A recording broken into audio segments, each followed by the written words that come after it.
Whether individuals or employers pick your health coverage, you can still make sense of insurance choices to match up with your lifestyle and current medical situation.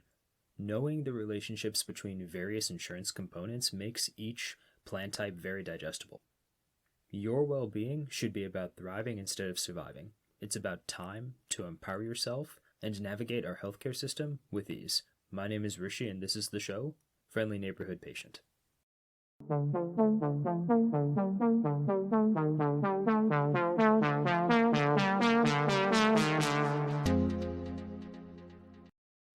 Before we even talk about health insurance plan types, we need proper self-awareness. If we know ourselves and our health tendencies, we'll find a better insurance plan fit.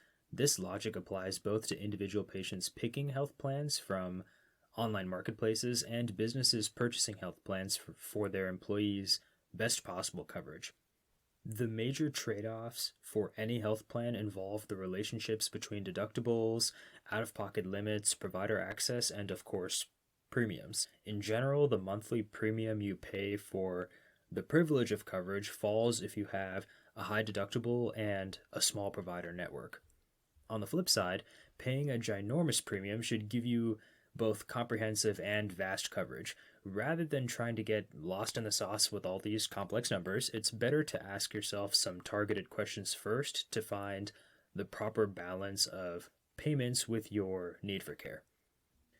I'm going to link on my Substack a great article from, of all places, NerdWallet, with a full list of insurance considerations and health plan comparisons. But for now, we'll cover the two best questions with the most impact on your choice at this stage in the process. First, ask yourself this: do you see your primary doctor or specialist frequently?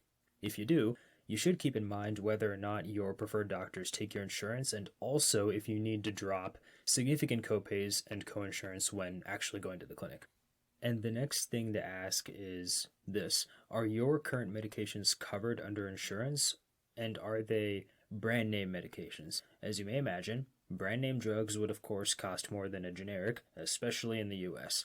Insurance companies talk about what drugs they do and don't cover on a huge list called a formulary. You can request the current year's formulary from the insurance directly, and you can also check it out at the insurance company's matching website so you can know for sure if your current meds are approved or if alternatives do exist. Once you finish that Q&A with yourself, the next step is knowing the actual plan options. The four most common plans are the PPO, HMO, EPO, and POS. I do fully realize that those are a lot of acronyms, and when I was first learning about them, it was overwhelming for me too. The differences between the plans vary by how wide your provider network is and how your care is coordinated to begin with. Let's just dive right in. The PPO, or Preferred Provider Organization, is where the insurance gives you approved coverage for a specific list of providers and facilities. The people on that list would be considered in-network, where you can get healthcare at the lowest negotiated cost possible. Think of the PPO like how Apple designs its product in-house with all the features, but the action of making that product real happens elsewhere. This insurance dictates your coverage, but is otherwise hands-off during the moments when you actually get your healthcare done. You're still welcome to see a provider who's not on the PPO's list, but you would definitely have a higher cost for doing so, usually with increased deductibles and coinsurance. The HMO, or Health Maintenance Organization, on the other hand, is pretty much what happens if an insurer runs the whole supply chain of both medical care and the nitty-gritty financial components of coverage. The Kaiser Permanente system is an example of an HMO and is, I believe, the largest one in the US. If you happen to be a Kaiser member, you get access to their doctors, their facilities, and insurance administrators for supposedly a better price. The only major disadvantage is that you cannot see anyone outside of Kaiser or another HMO unless you're having an emergency or unless you really like footing the entire medical bill. You would also need an official referral to see any specialist like a surgeon or dermatologist, which in some cases can certainly slow down your care. In this system, you need to have a primary care doctor who coordinates all your orders and referrals.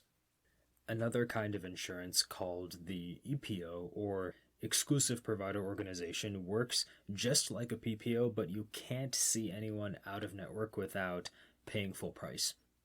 With this plan, your provider network is restricted like an HMO, but you can see a specialist without a referral or extensive oversight from a primary doctor.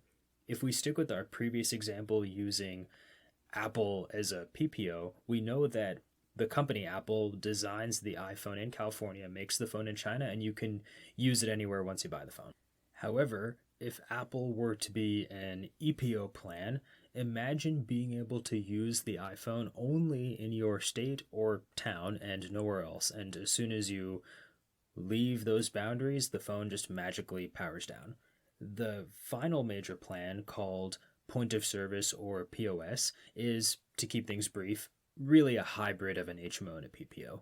My Substack page for this episode, easily found at rishinagala.substack.com, will have a table showing the major pros, cons, and differences between all the plan types I mentioned so far.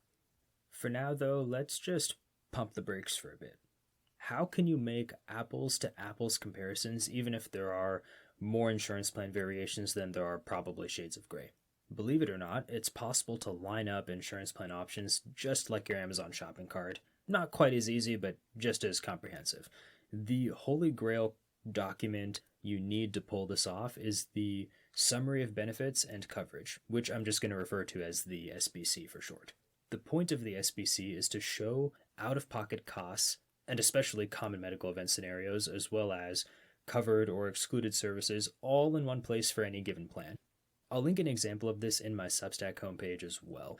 SBC documents can be found on any insurance marketplace, insurance website, or you could even go to healthcare.gov and check out examples from the federal marketplace. If your employer is giving or sponsoring the insurance, then reaching out to your HR department is more likely than not the best move to get the summary. When you get a chance to lay out each plan's SBC side by side, you can see at a bird's eye view what you need to pay for various items like getting traditional visits, lab draws, complex but routine surgeries, certain therapies, and much, much more. It also doesn't hurt to ask the insurance company directly for policy documents if you need to check the fine print coverage for a specific procedure, drug, lab draw, or something else that the SBC just may not have enough room to comment on.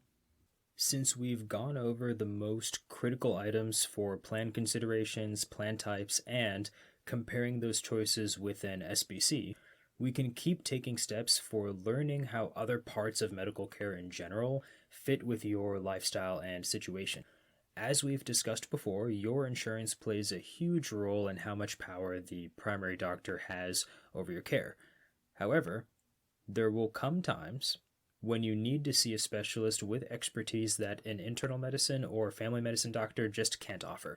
In the next post, I'll unpack the black box that is getting a specialist referral, so that aspect of care will be less daunting, more productive, and empowering for you.